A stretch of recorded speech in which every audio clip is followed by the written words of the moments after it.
네. 구든혀님이 오랜만에 질문을 주셨는데요. 커피 기반으로 하는 스타벅스하고 다르게 유행으로 다가오는 게 아닐까.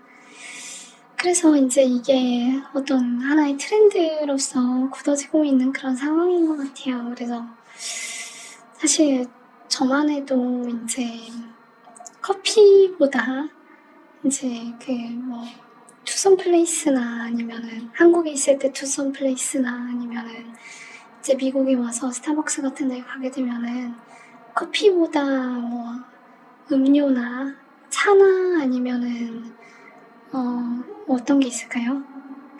프라푸치노나 아니면 에너지 드링크를 먹을 때도 있고 그런 이제 새로운 음료를 더 많이 선호하게 되는 그런 트렌드가 존재하는 것 같아요. 그래서 어떤 변화하기 쉬운 그런 트렌드라기보다는 좀 전반적으로 사회가 좀 바뀌어가는, 그리고 이제 카페인에 대해서 좀 민감해지는 그런 트렌드도 존재하는 것 같고, 그래서 그런 게 이제 좀 장기적인 그런 추세로서 작용하지 않나 그런 생각이 들었던 것 같습니다. 그래서 이제 습관의 증거라고 하는 거는 이제 고착화되는 그런 트렌드라고 생각하신 것 같고, 유행의 증거라고 하는 거는 이제 좀 변하기 쉬운 단기적인 그런 트렌드라고 구분해서 말씀해 주신 것 같은데, 제가 봤을 때는 좀 전체적인 추세가 이제 뜨거운 커피에서 다변화되는 그런 상황이고, 그런 다변화에서 이제 뜨거운 커피 같은 경우에는 원래 파이가 컸으니까 저성장하게 되는 반면에 이제 에너지 드링크나 아니면 차가운 음료 같은 경우에는 원래 파이가 적었으니까 거기에서 이제 성장하는 게 성장률이 높게 나타나지 않나 그렇게 생각을 했던 것 같습니다. 네. 그러면은 많은 분들이 좀 궁금해하고 계실 것 같은 토모큐브 한번 말씀을 드려보도록 하겠습니다. 그래서 토모큐브인데 GPT가 참 맛깔나게 그림을 잘 그려주는 것 같아요.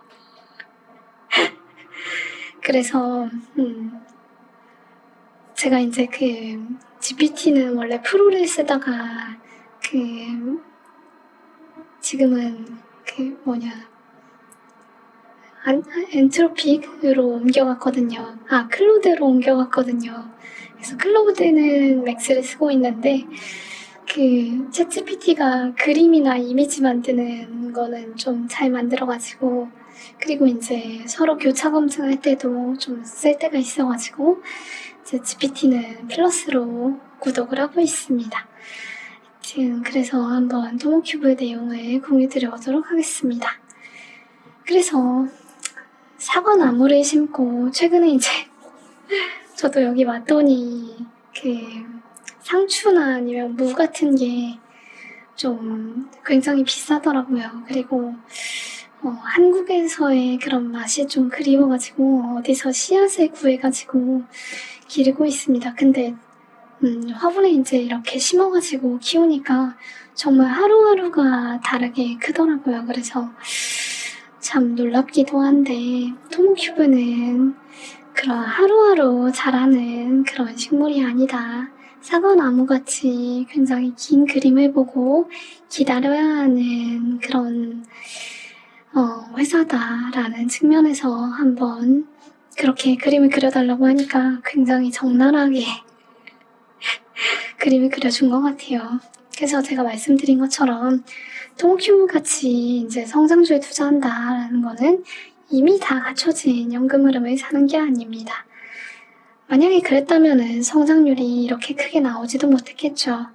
아직 존재하지 않는 시장을 꽃피우기 위해서 먼저 연구개발기를 연구 개발비를 지불하고 글로벌 연구원망을 깔고 지출된 비용을 바탕으로 해서 창출된 매출이 올라와서 분기별로 발표되는 실적의 변동성이 다소 크더라도 기업과 경영진의 내재된 역량을 믿고 불확실성을 견뎌내는 것에 더 가깝습니다.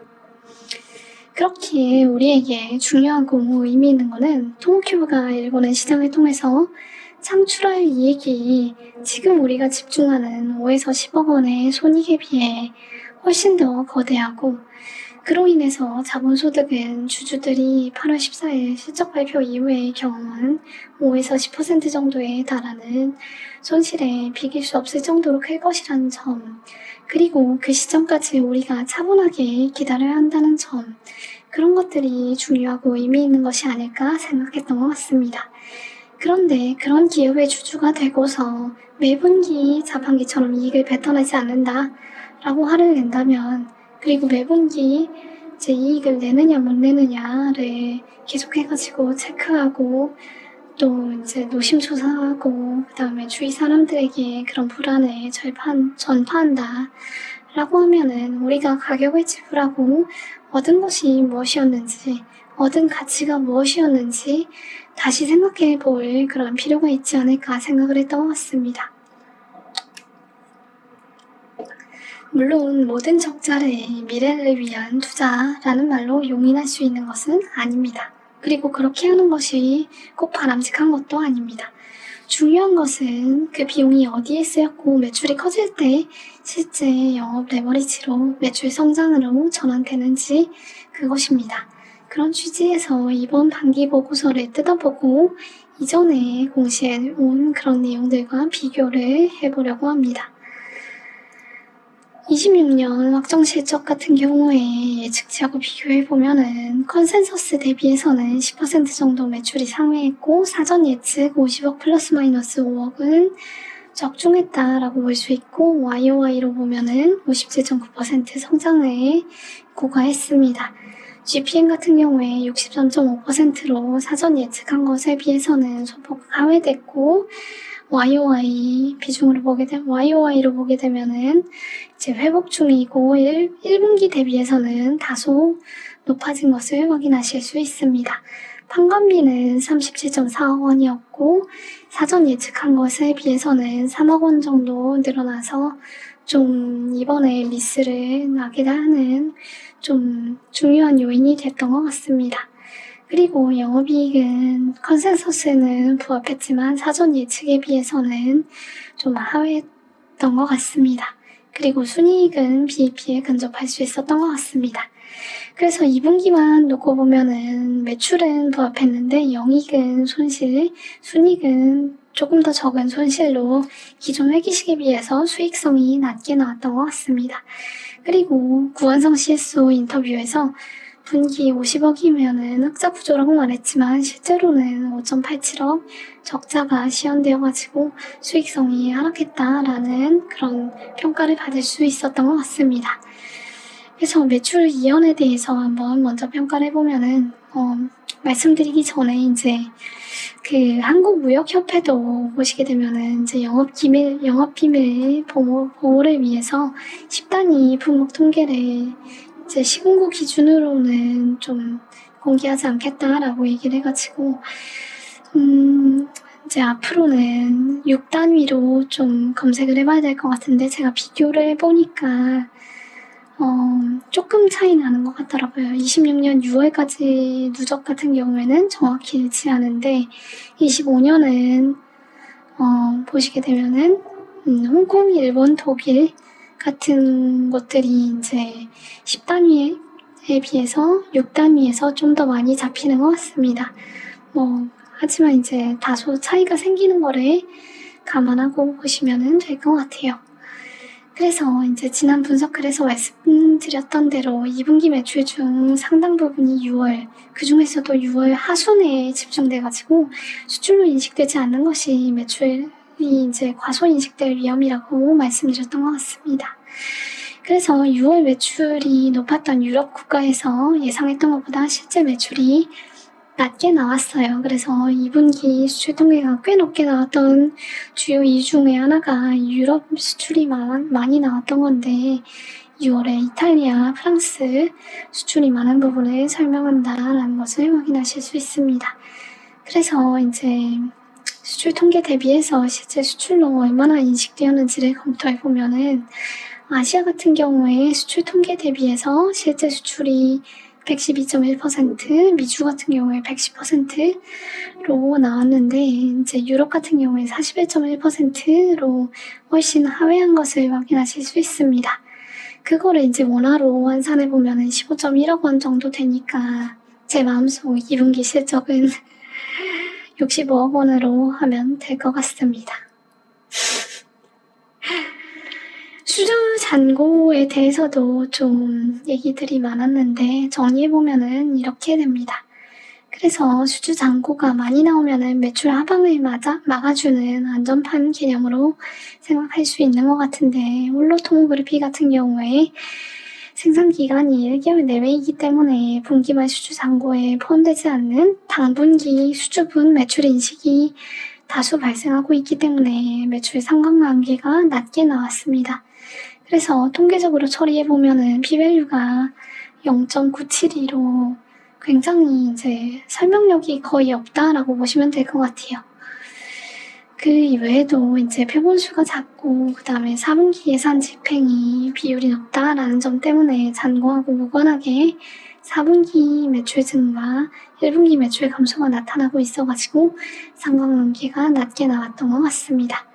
그래서 수주 총액이 적게 나온 거는 아쉽긴 하지만 그렇다고 3분기 매출이 적게 나올 거다라고 보는 거는 노이즈로부터 정보를 찾으려는 시도라고 생각할 수 있었던 것 같습니다.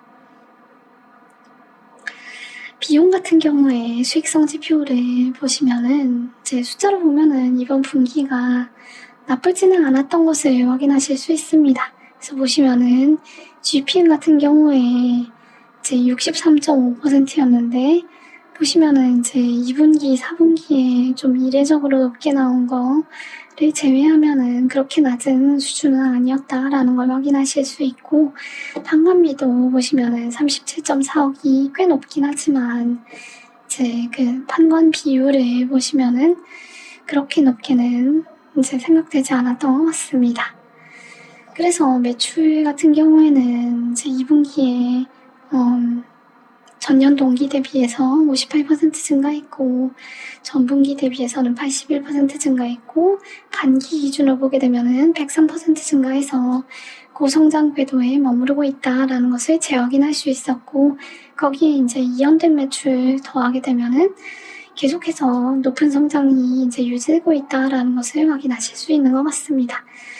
그래서 모든 문제는 결국 4분기에 흑자 전환을 경험해가지고 작년 4분기에 흑자 전환을 경험해서 시장이 이번에도 그 수준의 수익성을 기대하고 있던 것이 큰 문제였던 것 같습니다. 물론 저도 마음 한켠으로는 기대하고 있었습니다. 하지만 다른 분기와 비교해보면은 25년 4분기 OPM 8%는 유난히 높은 68.3%의 GPM과 역대 최대 매출을 기록했음에도 불구하고 유난히 낮았던 30.1억의 판관비 조합의 결과라는 것을 확인하실 수 있습니다. 따라서 규모가 늘었음에도 불구하고 다소 높았던 GPM과 약간 빨랐던 판관비 증가의 조합이 왜 일어났는지 이런 것들을 알아보고 그것이 정상 수준에 비해서 과다 반영된 비용을 의미하는지 이런 것들을 알아보면 좋을 것 같습니다. GPM이 낮아진 이유는 가장 직접적으로 설명하는 변화는 제품 믹스 변화일 것 같습니다. 그래서 보시게 되면은 이번 분기에 당반기 평균 판매 단가는 이제 HT 제품군 품목 믹스 변화로 인해 변동되었다라고 얘기하고 있습니다. 그리고 보시게 되면은 이제 25년에 3억 1천만 원 대비해서 이제 유의미하게 낮아진 거를 확인하실 수 있고 1분기에는 더 낮았던 거를 확인하실 수 있습니다. 그래서 역산해 보면은 이제 2분기 평균 단가는 2.9억 원 정도 된다 라는 것을 확인하실 수 있습니다. 그래서 제품 단가가 낮은 미니 출시 이후에 원가율이 높은 매출 비중이 25년 4분기에 비해서 높아졌다라는 것을 알 수 있고, 또한 제조 원가 측면에서도 26년 상반기 평균 매입 단가는 높아졌다라는 것을 확인하실 수 있습니다. 그리고 이제 매출 증가율이 103%인데 비해서 원재료 사용액은 61%로 원재료 사용액 대비해서 매출은 1.4%포인트 상승했다라는 것을 확인하실 수 있습니다. 그래서 이제 직관적으로 보게 되면은 규모가 증가하면은 협상력이 올라간다라는 직관에 반하는 결과잖아요. 그 이유는 판매 제품의 구성비 변화가 25년 4분기에 비해서 비효적으로 작용하면서 부품 구성 원가도 올라가지 않았나 생각을 했던 것 같습니다. 하지만 이제 1분기 GPM 61.5%에서 2분기 63.5%로 회복되었다는 점도 염두에 두어야 될 것 같습니다. 제 생각에는 하반기 측정 두께가 크게 향상된 HTX1 Max 출시를 앞두고 있다라는 점을 생각해 봐야 될 것 같습니다. 그래서 이제 HTX1 Max 같은 경우에는 50 마이크로미터까지 이제 측정 두께가 두꺼워지기 때문에 플러스를 살 바에 맥스를 기다리자라는 대기 수요가 발생했을 가능성이 되게 높다라고 생각을 했던 것 같고, 그래서 이제 미니에 수요가 집중되면서 GPM이 낮아지지 않았나 추정을 해봤던 것 같습니다. 판관비는 왜 늘었을까 한번 보시게 되면은 제 R&D가 제 25년 4분기에 이례적으로 낮은 값이었고, 평균적으로 보게 되면은 제 15.12억 원이었다라는 것을 확인하실 수 있습니다. 그래서 이번 분기에도 보시게 되면은 기존 HTX1 플러스 관련 과제 위에 맥스, 그 다음에 첨단 패키징용 R1, 그 다음에 신약 스크린ing용 HTX 스크린, 그 다음에 차세대 반도체 유리기판용 T1 개발 과제들이 동시에 진행되고 있습니다. 그래서 이제 이런 거를 보게 되면은 그 HTX1 계열 고도와 차세대 오반웨이드 고처리량 장비나 유리기판 장비를 동시 개발하는 구조에서 향후 성장을 위한 투자로 봐야 되지 않을까 생각을 했던 것 같습니다. 그래서 이제 R&D는 투자 개념으로 보면서 과도하게 높아지지는 않는지 모니터링을 해가는 균형 잡힌 접근이 필요할 것 같다라고 생각을 했던 것 같습니다. 그리고 이제 현재 사업 구조화에서 찾는다라고 하면은 GPM은 63에서 66% 수준, 판관비는 35에서 38억, 그 다음에 R&D는 15에서 17억, 그 다음에 손익분기 매출은 57억 원 정도 수준이고, 거기에서 이제 믹스가 개선된다라든가, 판관 비율이 낮아진다라든가, 그런 이제 좀 변화가 발생하게 되면은 손익분기 매출이 좀 더 낮아질 수 있는 정도로 보시게 되면 될 것 같습니다. 그래서 이제 밸류에이션입니다. 연단위 전망이 너무 멀게 느껴진다면은 27년 실적을 보시게 되면 될 것 같습니다. 그래서 26년 2분기 실적만 보면은 퍼들이 좀 더 올라간 것처럼 느껴질 수도 있고, 이제 CSO가 말한 영업 흑자 전환 시점 고체화가 1분기 정도 뒤로 밀리는 것을 의미하게 될 수도 있을 것 같습니다. 하지만 이제 FDA 현대암법 3.0 하위 규정 입법이나 맥스 출시나 비바이오 매출 본격화 같은 것에 따라서 27년 성장이 26년 수준으로 유지된다라고 가정하면은 순이익과 영업이익은 이 정도로 추정된다라고 볼 수 있고, 이에 대해서 적정 멀티플을 BG로 산정해 본다라고 하면은 이렇게 산정을 할 수 있을 것 같습니다. 그래서 이제 27년 매출 전망에 따라서 시총이 산정돼 26년 말에서 27년 초에는 시총이 이런 수준에 도달할 수밖에 없다라고 생각을 했던 것 같고, 그에 따라서 이제 6개월 수익률을 추정해 보면은 베이스 시나리오 하에서 현 수준 매크로 환경을 기대했을 때, 즉 성장이 가속되고 믹스가 개선되고 판관비 통제가 잘 이루어지는 상방 변수를 고려해 넣지 않았을 때도 59% 정도의 그런 수익률이 추정될 수 있었던 것 같습니다.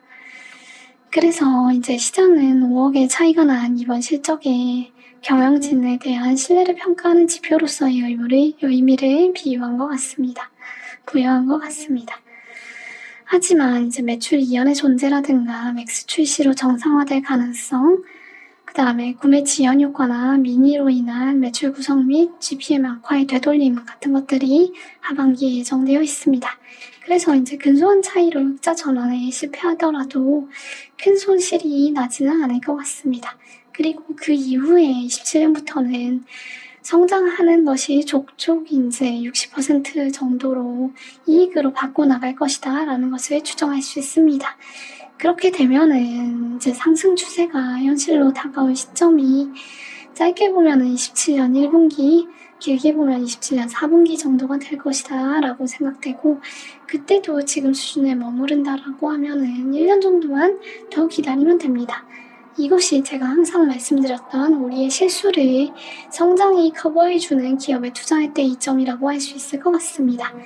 당연하게도 현재에 집중하자면 어제 실적이 잘 나왔으면 좋았을 것입니다. 하지만 누구보다도 더 크게 자산이 움직이는 사람들이 경영진입니다. 그들도 실적을 잘 내고 싶었을 것입니다. 하지만 사업을 하다 보면은 예기치 못한 변수에 어쩔 수 없이 기대보다 비용이 더 나올 수 있습니다. 토모큐브는 지금까지 그런 이탈을 최소화하면서 성장해왔고, 앞으로도 공헌한 바를 지키기 위해서 최선의 노력을 할 것이다 라고 추정할 수 있습니다. 저희는 그런 경영진을 보면서 아놀드 파머에게 스윙폼을 지적하지 않듯이 믿고 기다리며 원하는 모습을 보이는 게 합리적이지 않나 생각을 했던 것 같습니다. 돌이켜 생각해보면 이번 실적은 과하지도 부족하지도 않을 정도의 수준이었다라고 생각합니다. 분기 매출 50억도 1년 반 전에 연매출 59억을 발표했었다 라는 걸 생각해보면은 과도한 기대치를 내려놓고 보면은 충분히 훌륭한 성장이 아닌가 생각을 했던 것 같습니다. 토모큐브는 계속해서 정도를 걸어가고 있고 26년 말이 되어서 근소한 차이로 적자가 나더라도 여전히 훌륭한 성장을 지속하고 있다는 것은 변하지 않습니다. GPM이 변동하고 분기말 매출이 이연되는 것은 회사의 내재적, 장기적 이익 체력과 무관한 노이즈에 불과하다라고 생각을 했던 것 같습니다. 그걸 보고 시장이 과민 반응한다라고 하면은 회사에 대해서 잘 아는 주주들은 다음 3개월을 기다리면서 가능하다면은 동원할 수 있는 자본을 동원해서 싼 가격에 더 많은 지분을 모으기 위해 노력하면 되지 않을까 생각을 했던 것 같습니다. 그것이 토모큐브의 성장 메커니즘을 이해해서 스스로 토모큐브의 주인이 되어서 시장은 이해하지 못하는 상승을 온전히 누리게 될 1, 2년 뒤 여러분을 위해 사과나무에 걸음을 주는 자세라고 생각을 했던 것 같습니다. 이 정도로 토모큐브에 대한 이번 분기 실적 발표에 대한 좀 분석을 마치고 1분 정도 쉬었다 올 테니까 질문이나 피드백 해주시면은 거기에 대해 답변 드려보고 넥스트 바이오메디컬에 대해서 공유 드려보도록 하겠습니다. 1분 정도 쉬었다 오겠습니다.